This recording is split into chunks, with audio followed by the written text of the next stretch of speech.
You saw the red flags. Maybe not at first, but at some point you knew something wasn't quite right. But for whatever reason, you chose to ignore them. You told yourself, it'll get better. Or maybe I'm overreacting. Now you're left with that nagging question, why did I do that? And the frustration, confusion, the self-blame you're feeling right now for ignoring those red flags. We're not dumb for doing this. It happens to the best of us. Literally the best of us, often because we have good hearts and we want to see and believe the best of everyone else. So it happens to the best of us. Also, sometimes we just don't want to face the truth, especially when we're emotionally invested. It hurts, of course. So today we'll work on letting that self-blame go and giving ourselves permission to forgive the time we've spent letting the red flags fly, even after we've noticed them. And then also building the habit of calling them out or walking away sooner in the future, depending on how severe the red flag is or what it is. So take a moment for today to check in with yourself on a 1 to 10 scale. How strong are those negative feelings towards yourself about ignoring the red flags? And we'll check back in after to see where that's at. So tap with and repeat after me. Even though I saw the red flags and ignored them, I deeply and completely love and accept myself.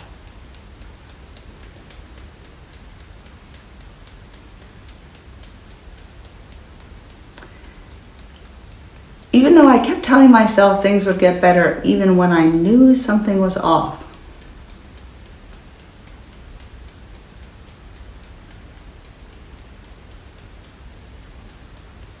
It's okay, I choose to release the guilt and frustration with myself.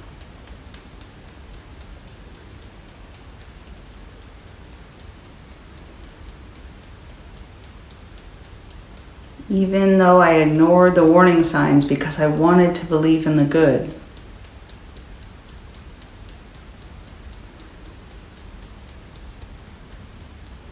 I honor my feelings and release the self-blame.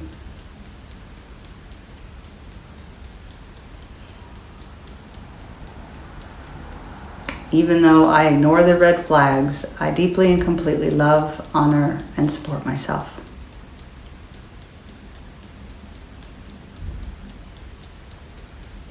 I knew something wasn't right. I saw the red flags.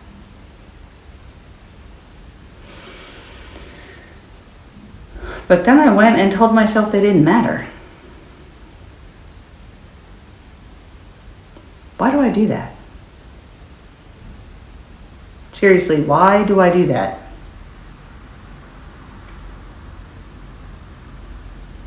I know it's because I'm thinking maybe I'm just overreacting.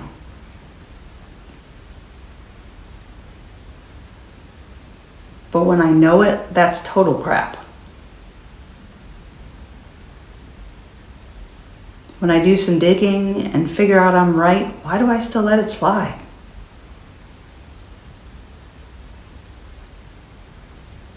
Why do I do this to myself? Why do I disrespect myself like this?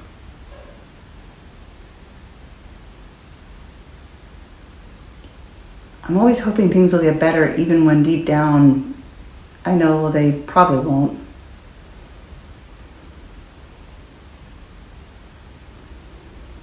Even when I know perfectly well they won't drop these red flags.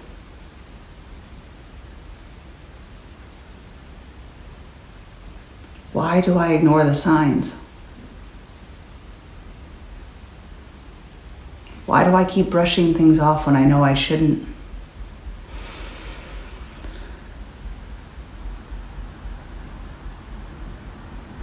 I keep making excuses even when my gut tells me something's wrong.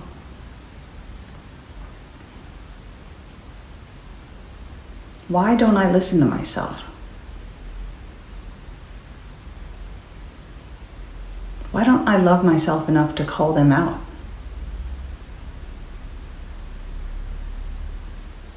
Why don't I respect myself enough to just walk away?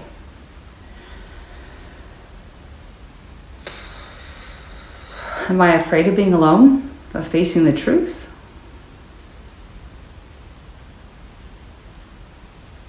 So I choose to ignore reality?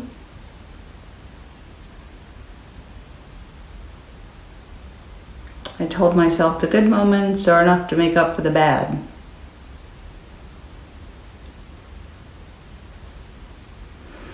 This feeling really sucks. Like I let myself down for ignoring these red flags.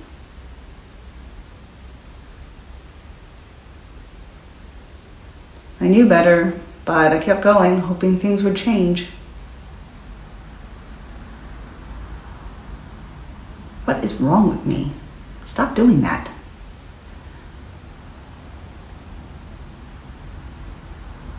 I wonder why I didn't trust my gut when it's screaming at me.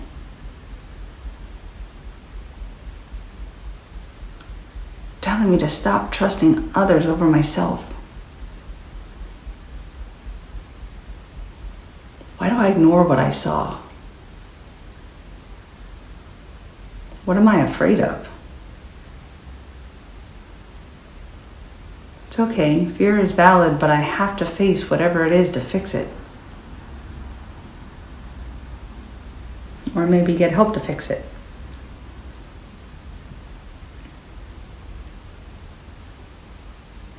I don't want to face reality, so I keep convincing myself, oh, it's not that bad.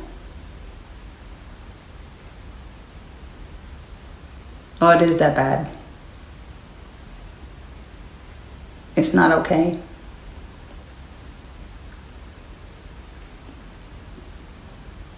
I'm worth more. It's so hard to admit I saw the signs and chose to stay. I am worth peace and calm, kindness and truth.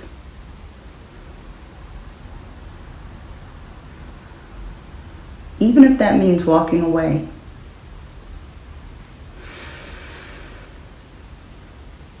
So I forgive myself. I was doing the best I could at the time.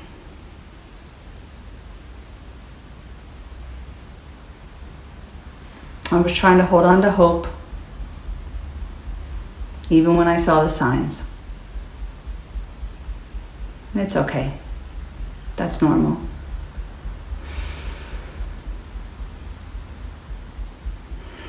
I choose to release any self-guilt or blame.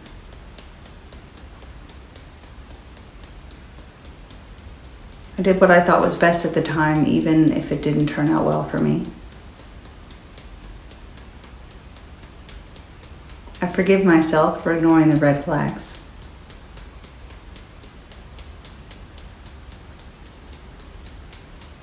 I give myself space for the reasons to come up so I can deal with them.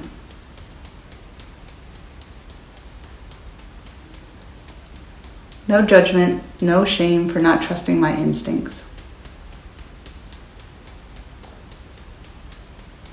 I trust I've learned valuable lessons now.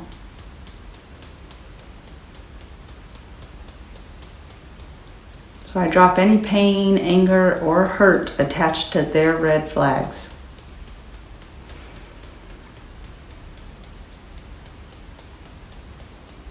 I recognize their behavior is about them, not me.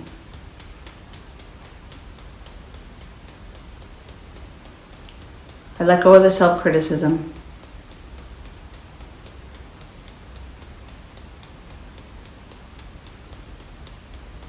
I choose to be kind to myself.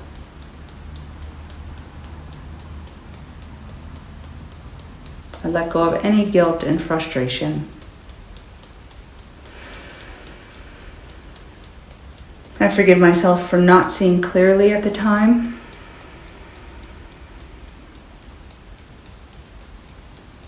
I forgive myself for not acting more quickly.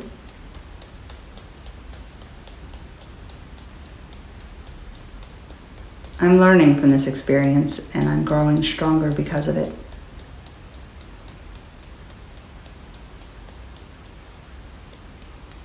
I trust myself to give voice to red flags faster in the future.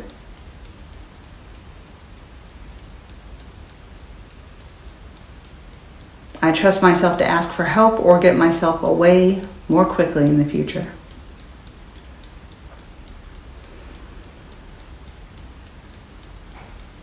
I choose to move forward with more awareness and self-compassion.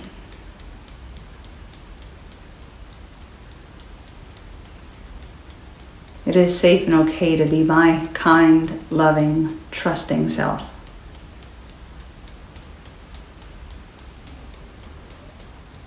I know now people will always have red flags, but I won't keep ignoring them.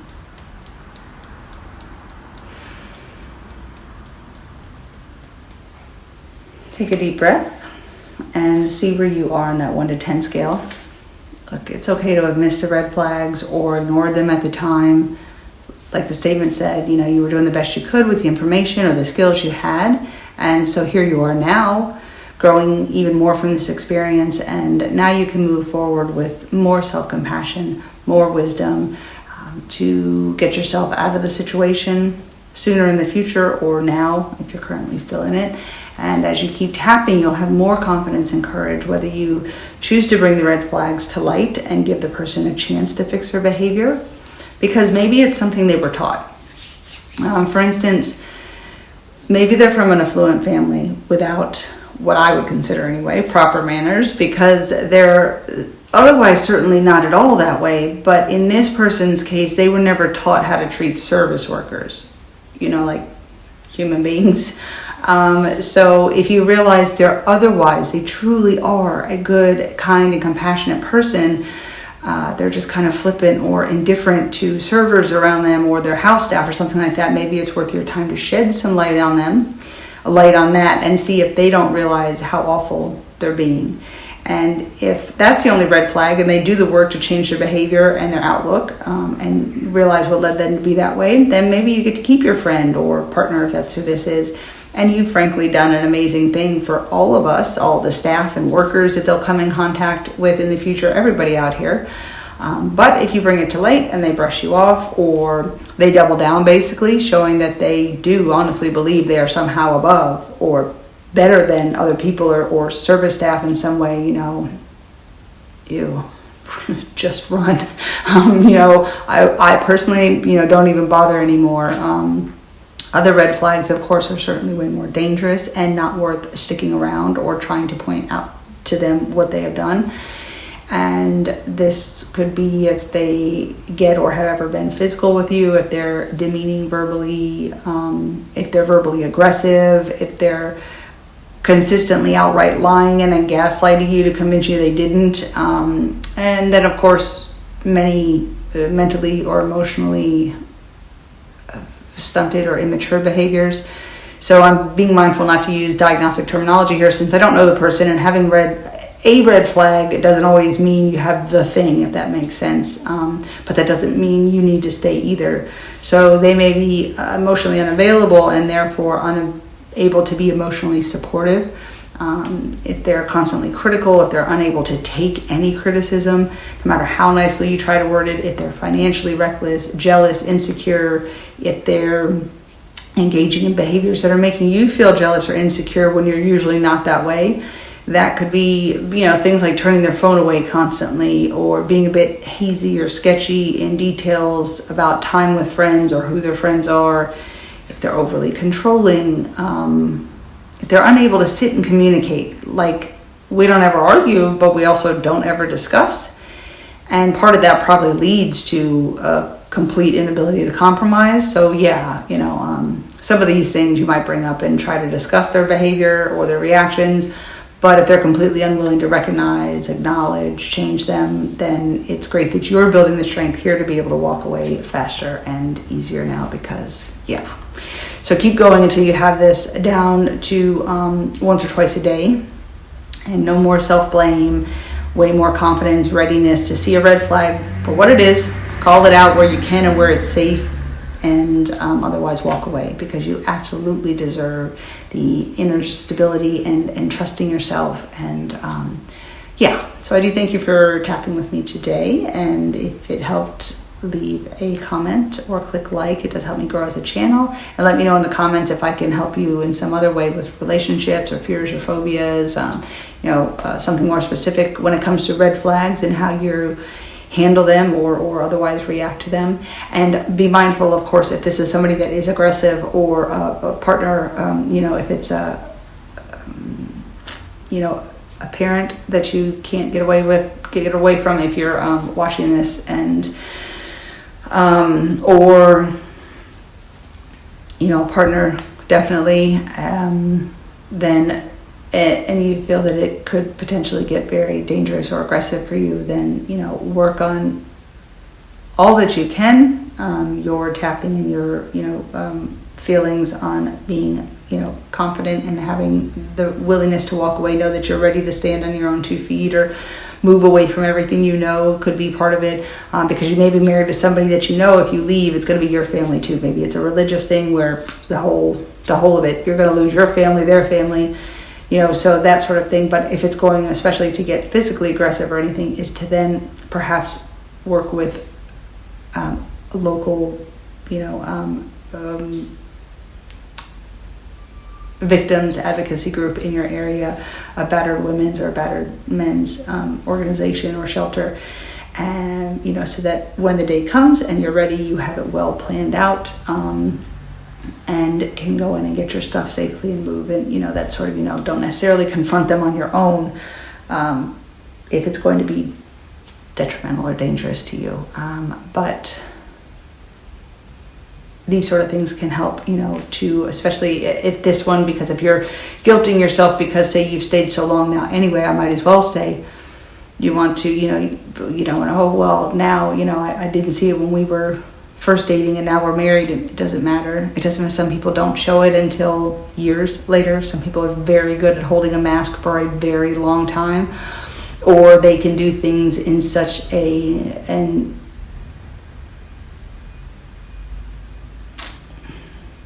sneaky, slow burn kind of way that you don't even realize it's happening until you finally do see a red flag or two, that then you could look back now that you see, or you've seen it on movies, or you're hearing things online, and you can look and, oh my God, they did do this, and I can't believe I did. And that doesn't matter. You'll see them now, and now you'll give yourself, the permission to walk away sooner. Or like we talked about, some of the being able to call them on something and figure out maybe they just have never been told, that's not appropriate behavior. And a lot of that can come down to, if a person is really willing to listen to you and go, wait, what? Why? It wouldn't bother me. But you sit there and go, but it does bother me, and here is why. And they listen, and then they say, I never would have thought of it that way. I don't have a problem, say if they did hurt you or harm you in some way, I'm very sorry about that. But, even if it's not necessarily an apology thing, maybe they don't think to do that. They just let you know that, I will not do that again. And that's an apology in and of itself, that they at least care enough and are, not at least, but they care enough that they listened and they wanted to understand and hear, and they, I can alter that behavior, or I can do something different or not say that anymore. So just mind yourself in how you go about this, but definitely keep going with it until you get yourself in a position where you can walk away, or if you have walked away, that you have forgiven yourself and given yourself the permission to go, I won't do it again though in the future. I know that if I see it, I'm out of there. I hope you have a great day. Make sure you subscribe to get notified, and check the playlist for any other emotions and stuff that may have come up. Let me know in the comments if I can help you with anything else. Clicking like does, of course, help me grow as a channel, and I'm very, very grateful for that. And I will see you in the next video. Later.